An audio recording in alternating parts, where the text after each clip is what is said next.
Says we're live. All right. Good evening, educators. Welcome to day 2 of the mini series, Possibilities to Reality with Bennie Fowler III.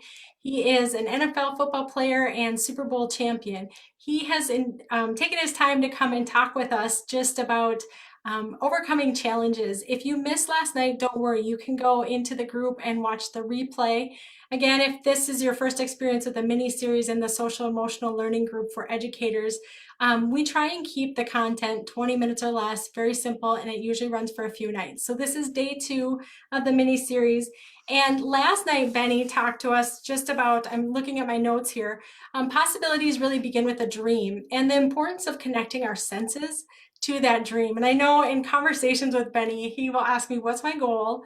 And then how will you feel once you reach that goal? And I always have to think about it because what I realize is that I'm not connecting my senses enough to that end.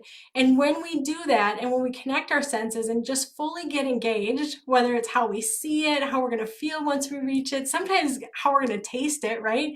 What we taste that success, it helps us keep working towards that end goal. And so we won't get so hung up on the day-to-day things or anything that comes in our way, and we'll continue to reach the end. He also talked about the importance of perspective and that possibilities come with perspective. So thank you so much, Bennie, for your time. And I can't wait to hear what you have to share for day 2. Thank you. Yeah, possibility is all about perspective. And also, it's about owning who you are. You have to own who you are. And I am enough is something that I tell myself every single day.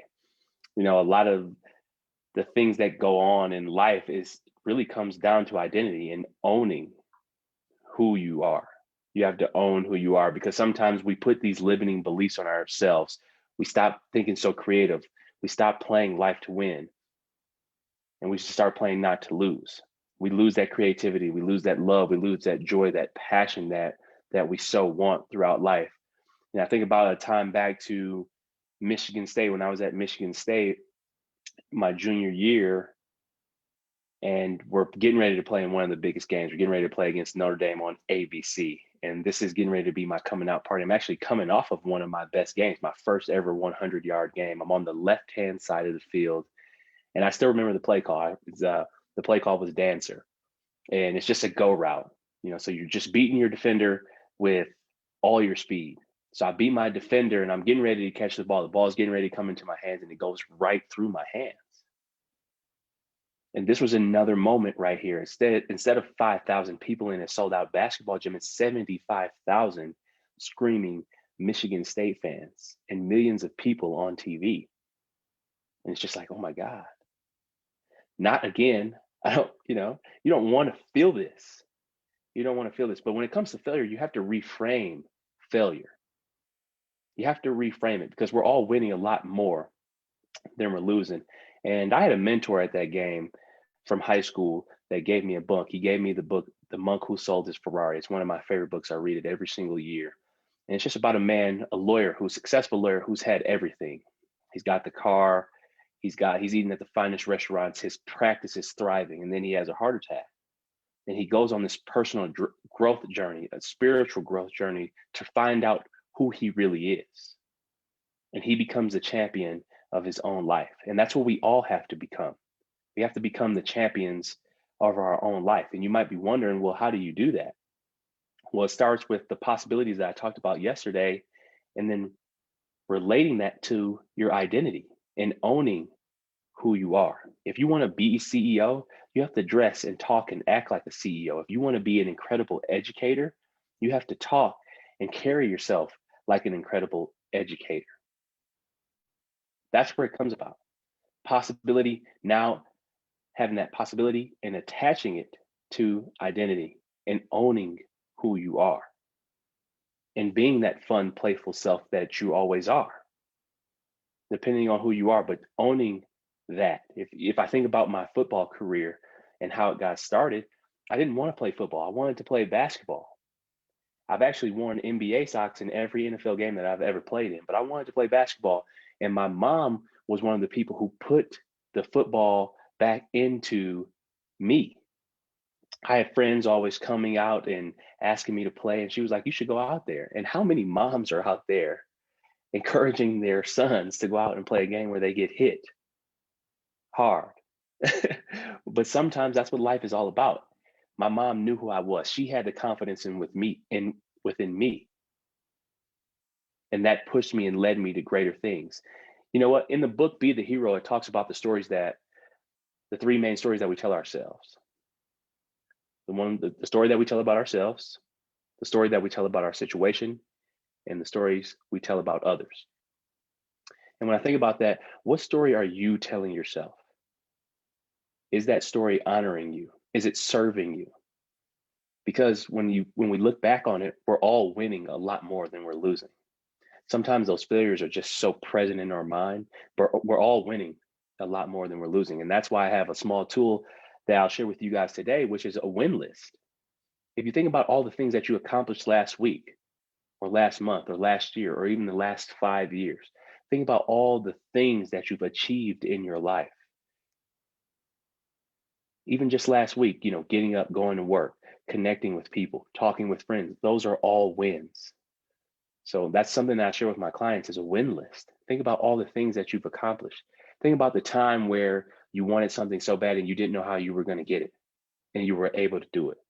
Those are the things that have to be present within our mind every single day to win just the battle of life.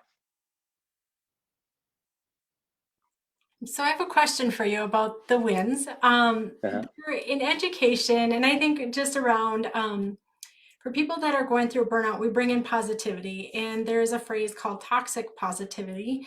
And it's just saying it's too much. It's not really matching the reality. So, what would you say about celebrating the wins and how that is different from toxic positivity? Because in our social emotional learning group, I actually encourage everyone to celebrate their wins every Friday, even if it means getting out of a bed on a day that you wanted to call in sick, right? To me, that's Mhm. a big win It's a because huge that's win. hard work. Yeah, that's a huge win. Yeah, I think that's super important. That's great that you actually do that with your group. I think that's super important in terms of that is a win, and people don't look at certain things like that as a win. But also, I have a rate your day formula. So at the end of your day, say it's a five, and there are a couple things that you want to do better. What can make your day a 10? Bringing that self awareness, and those are the things that you can do the next day to make your day even better. So if you're not having a good day or you're not having a good week, take some time to bring some self-awareness. Okay, what could have made the week or day better? And those are things that you can carry on. But having that self-awareness is key. And celebrating those small wins, it doesn't matter what it is. I mean, I have certain wins that I celebrate if I'm playing on the field, getting the play right, lining up correctly, getting open. Even if I don't get the ball, there's so many things that go right on a play instead of just focusing on the wrong thing. So if you were to have someone start the rate your day type of activity, you just rate it from 1 to 10, 10 being best type of day, 1 being worse. Is that correct? Mhm. Yep, 10 being the best, 1 being the worst. And then, all right, so you rate it, it's a 7. Okay, what could you have done better? So if I go about my day to day, the one thing that I could have done better was I could have had a better snack instead of an unhealthy snack. So that could have made my day an 8.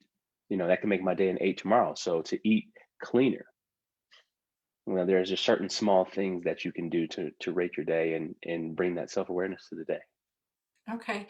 And how much time would you recommend people spend on that type of activity? Because I could see going down a rabbit hole with it too, and then it being counterproductive. So, um, Definitely, I would say 5 minutes. okay. Just you don't want it to be time consuming because you want to do it every single day. So, 3 to 5 minutes every single day at the end of every single day. Okay. That seems simple enough. And would you recommend people are journaling it or recording it on their phone or just being mindful of it? No, I think journaling or recording it on their phone is definitely a better way for it to actually stick, maybe replaying it. But I think always writing things down is the best way for things to stick in your mind, even if it's just a couple minutes, couple seconds, just like, where you at, taking time, you owe yourself that time. Absolutely. And I could see this being a very powerful activity for teachers or administrators be able to do with their staff or even to bring into the classroom. any child, I would say third grade on up, can rate their day 1 through 10. Anyone younger than that, 1 through 5 is, easy enough for just using the emojis, happy day or sad day. And usually the younger kids can do that range. So I can see this being a very productive tool all the way around, and teachers could incorporate that right into their own workday as well. So thank you Yeah, so it's much just for going to bring, sharing. yeah, it's going to bring just more productivity, more positivity throughout the day. And just really, it comes to awareness. And Mhm. when you have that awareness, you can achieve so much more and you can activate things so much more because you know where you want to start. Mhm. Yeah, and yeah, I want to go back to, you had mentioned the story, be aware of the story that we're telling. I think you said telling ourselves about the situation and telling about others. Is that Yes. correct? Yep. Okay, so when we go through that whole reflection activity, is that too something that you would recommend people journal on or just be mindful of? Or maybe we come up with a scenario that we're not feeling very comfortable with. Is that good to just assess right on the spot if we have the opportunity? Yeah, I think right. You also want to journal that as well. You want to write that down. All right, what's the story I'm telling myself, and then what's a different way I can look at this? What's a positive way? What's the meaning I'm attaching to this? Maybe if you're frustrated, what's the meaning, and what are the facts here? What's important about this? Hmm. Yeah. Common strategy that I like to use is air. So I just become very aware of it and I interrupt it and then replace it with something healthier for me. Yeah, So, absolutely. That's awesome. yeah. Well, thank you so much for your time tonight. I don't see any questions or comments right now in the feed. Let me take a look quick and refresh. Let's see. Oh, Leslie says that she really likes Rate Your Day with some level of journaling. Leslie also says celebrate the wins. So thank you so much for tuning in, for all of those that are watching. If you are catching the replay, let us know either by liking the video or indicating replay. If you have any questions or comments, feel free to put those in the feed. We will definitely make sure that we respond to them as well. Benny, before we go, is there anything else that you want to leave us with for day 2 of this mini series? No, I was just saying attach that possibility with the identity and own who you are because you are enough. And that's what I'll leave with you with today. All right. Well, thank you very much for your time this evening. And we will be back again for tomorrow, day 3, the final day of this mini series at the same time. So 6 p.m. Central Time, 5 p.m. Mountain Time, and then 3 p.m. Pacific Time. Have a good evening, everyone. Thank you for tuning in.